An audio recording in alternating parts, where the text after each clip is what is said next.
क्यों? अस्सलाम वालेकुम जी, मेरा नाम है तारिक बज़मी। आज दो तीन इश्यूज पर बात करेंगे। सबसे पहले जो सदफ नईम की हलाकत का वाकया हुआ है, उनकी शहादत का वाकया हुआ है, उस पर बात करेंगे, जो कि कंटेनर के नीचे आकर जाँ बहक हो गई। मसला ये नहीं है कि कंटेनर के नीचे आए उसको फौरन एक हादसा करार दे दिया जाए या उसकी तहकीक और तफ्तीश ना की जाए। अब बहुत सारे सवाल खड़े हो रहे हैं। लाहौर के एक रिपोर्टर हैं कज़ाफी भट्ट, उनके मुताबिक उन्होंने खुद देखा है कि सदफ कंटेनर को हाथ डालने की कोशिश कर रही थी और जो गार्ड थे उन्होंने उसको धक्का दे दिया। बकौल उनके, अगर वो कंटेनर को हाथ डाल लेती तो वो बच सकती थी, लेकिन गार्ड ने उन्हें पहले धक्का दे दिया। ये एक बात है। दूसरी बात, जब मियां असलम इकबाल ताजियत के लिए घर पहुंचे, ताजियत तो सो कॉल थी, बेसिकली वो एक उनके खामिन से रिटर्न लेने गए थे कि आप कोई कार्रवाई नहीं करेंगे, ये एक हादसा है। और वहां पर जब खामिद से सिग्नेचर करवा ली तो उसके बाद सदफ के भाई का भी उन्होंने कहा, बाकायदा वो वीडियो वायरल हो रही है कि इनके भाई से भी आप सिग्नेचर करवाएं ताकि ये बाद में दावेदार ना बन जाए, क्योंकि ये इचरा और सारा सर्कल जिस जगह सदफ की रिहाइश थी वो असलम इकबाल का ही एरिया है, उसी कॉन्स्टिट्यूंसी से वो इलेक्शन लड़ते हैं, तो इस वजह से ये भी लिखवाया जा रहा है। ये बड़ा अलमनाक सानिया है कि पहले अरशद शरीफ गुजरे और उसके बाद अब सदफ नईम की शहादत का वाक़या सामने आ गया। वो कि इसको आप पॉलिटिकली ना देखें या इसको ये ना समझें कि किसी पॉलिटिकल बयानिया के नतीजे में हुआ है या कोई पॉलिटिकल पार्टी फायदा उठाएगी। इस चीज़ को एक साइड पर रख दें, लेकिन सबसे पहले ये सोचें कि आखिर जब आप कंटेनर निकाल रहे हैं और आपको पता है कि कंटेनर के इर्द गिर्द लोग आपके साथ चलेंगे या इमरान खान से वालेहाना मोहब्बत के इजहार में वो किसी ना किसी तरह से हाथ मिलाने की कोशिश करेंगे। बहुत सी वीडियोस आपने देखी हैं कि लटक के वो हाथ मिलाने की कोशिश कर रहे हैं, हाथ पकड़ने की कोशिश कर रहे हैं, तो उसके लिए सिक्योरिटी मैयर्स कुछ लेना इमरान खान साहब की बात है, ये उन्होंने नेग्लिजेंसी दिखाई है। अमूमन ये कंटेनर को पहली दफा सिर्फ पाकिस्तान में नहीं आया, बल्कि इससे पहले यूरोपियन कंट्रीज में भी कंटेनर्स पर एहतजाज हो चुके हैं। तो ह्यूमन चेन बाकायदा बनाई जाती है ताकि कोई कंटेनर के करीब ना आए। और जब इस तरह का रशी एरिया होता है या रश ज्यादा होता है तो उसमें चेन साथ साथ चलती है ताकि कोई कंटेनर के नीचे ना आ सके और वो दूर रहे। ये एक प्रैक्टिस होती है जो कि पाकिस्तान तहरीक इंसाफ की जानिब से नहीं की गई, ये गलत है।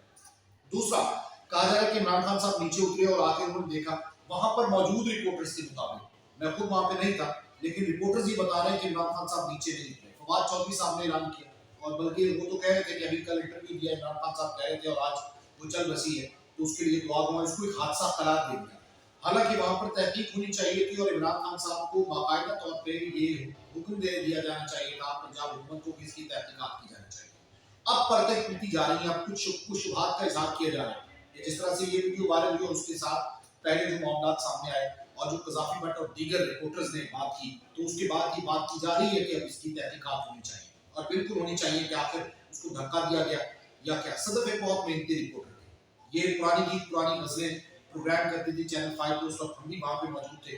उसके बाद ये कभी शोबिज़ की बीट करती थी और कभी पॉलिटिकल बीट करती थी और कभी आपको ये जो क्राइम रिपोर्टिंग है वो करती नजर आती है। एक दबंग खातून थी और अपने बच्चों की कफालत करती थी। इनके जो हस्बैंड है वो भी कैमरामैन है और वो भी इस मीडिया में, और चैनल 5 में सर्वाइव करना 2008 से अब तक की बड़ी बात है कि एक इदारे के साथ अपनी सिंसियरिटी उन्होंने दिखाई, अल्लाह उन्हें तरीके रहमत करे। अब दूसरा जो बड़ा मामला है वो ये कि जो मामला पेश आया बिलखसूस अरशद शरीफ के साथ केनिया में, उसके बाद पाकिस्तान में जो थ्रेट्स मिलती थी, मुल्क छोड़ जाते थे लोग, और इमरान रियाज भी ये बात कर चुके हैं, मुल्क के ज्यादा मुल्क से चले गए, इरशाद भट्टी मुल्क से चले गए, वो भी किसी और जगह शिफ्ट हो गए। इमरान रियाज की भी कंफर्मेशन नहीं है, लेकिन कहा जा रहा है कि वो भी यहाँ से कूच कर जाएंगे, वो शिफ्ट हो जाएंगे। इससे पहले अरशद शरीफ जो गए हैं, अरशद शरीफ के साथ जो कुछ हुआ वो कीनिया में हुआ। कीनिया अमूमन इस किस्म के हादसों, सामिनों और इस किस्म के पुलिस मुकाबलों के लिए मशहूर है कि वो वहाँ पे सुपारी दे के आप किसी को भी कत्ल करवा सकते हैं और रैंकिंग भी काफी गिरी हुई है उनकी पुलिस की। तो खैर, अरशद शरीफ के बाद साबिर शाकिर, उसके बाद इरशाद भट्टी और मोहित पीरजादा, ये दो बड़े नाम भी यहाँ से चले गए। इसमें खुश होने वाली बात नहीं, और मैं इस नैरेटिव को सपोर्ट नहीं करता कि आप ठीक है जाना चाहते हैं तो चले जाएं, नहीं जाना चाहिए।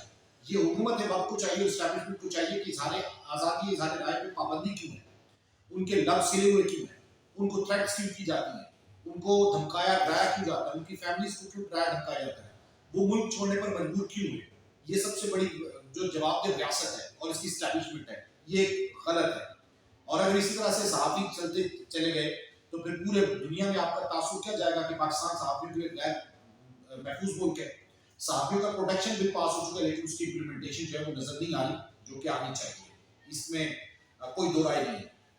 تیسری جو بڑی خبر ہے وہ مسلم لیگ نون کے لیے دھچکا ہے اور بالخصوص پاکستان تحریک انصاف کے لیے بہت زبردست ہے، اور جو لانگ مارچ ہے اس کی کامیابی یا ناکامی کا تو آپ ابھی کچھ نہیں کہہ سکتے کیونکہ لوگ آتے ہیں اس کے بعد چلے جاتے ہیں۔ لاہور میں جس رات کو تھے تو لاہور کا سارا برڈن سارا کراؤڈ وہاں پہ موجود تھا، اس کے بعد سکیٹرڈ ہو گیا، ڈسپرس ہو گیا۔